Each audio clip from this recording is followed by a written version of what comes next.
My great-grandparents walked all the way from Louisiana to Colorado. That was in 1859. They were both freed slaves, and they wanted to get good and far from cotton-growing country. They went over the mountains just to be safe and homesteaded along the Gunnison River, which is how my grandfather and my father and my sisters and I all came to be born there, the first black family in the whole county. My father called them our Seedfolks, because they were the first of our family there. I think of them when I see any of the people who started the garden on Gibb Street. They're Seedfolks too. I'm talking about that first year, before there were spigots and hoses and the tool shed and new soil, and before the landlord started charging more for apartments that look on the garden. I would have been in on the garden for sure if it weren't for this arthritis in my hands. Growing up out in the country, I still miss country things. My husband's from here. He doesn't know about the smell of a hayfield and eating beans off the vine instead of from the store. I had to settle for being a watcher. I wasn't the only one. I'd see others on the fire escapes or standing on the sidewalk like me. One day, I looked up and saw a head in a window moving forward and back. It was a man who'd pulled up his rocking chair. He was watching the gardeners like TV. My grandmother's sampler from when she was a girl said, "Be not solitary, be not idle." Well, that was easy all those years in the library. Being retired, it's harder. So I try to take a walk every day, which is how I found the garden to begin with. I'd always stop there to see what was new. I was just a watcher, but I was proud of the garden as if it were mine. Proud and protective. I remember how mad I got when I saw a man reach through someone's fence by the sidewalk and try to grab a tomato.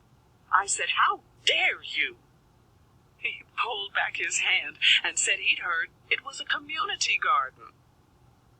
It's sad every fall seeing it turn brown. Fewer and fewer people there. That very first year was the hardest.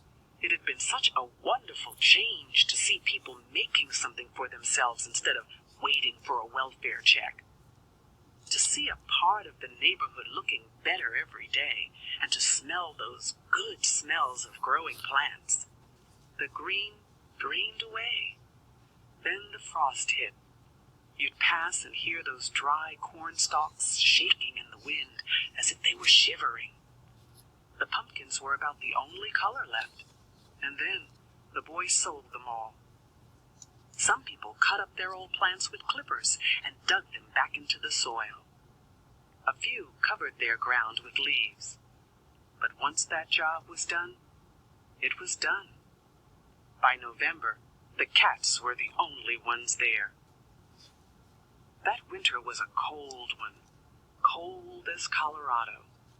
You'd walk by the garden covered with snow, just the fence tops sticking out, and you try to remember it back in July. Someone stuck a Christmas tree there in December. It stayed up until March. It's hard to tell one month from another that time of year. It's all just winter. Because of the weather, I missed lots of walks. When I did get out, I couldn't go past the garden without slowing down to look, even though there was nothing growing. Sometimes there'd be one of the gardeners there, just looking too. You can't see Canada across Lake Erie, but you know it's there. It's the same with spring. You have to have faith, especially in Cleveland. Snow in April always breaks your heart. I think we had 2 April snows that year. Waiting for the snow to melt was like waiting for a glacier to move. Finally, it was gone for good. The ground was back, and last year's leaves like a bookmark showing where you'd left off. It was a joy to get out again. Just to walk without wearing a heavy coat and boots felt like flying. But the garden was still empty. I was disappointed. I suppose it was still too early to plant. I began to wonder if anyone would come. Maybe no one was interested. Or maybe the city had shut it down or sold the lot. I was worried. Then, one day, I passed it. And someone was digging. It was a little Oriental girl with a trowel and a plastic bag of lima beans. I didn't recognize her. It didn't matter. I felt as happy inside as if I'd just seen the first swallow of spring. Then I looked up. There was the man in the rocker. We waved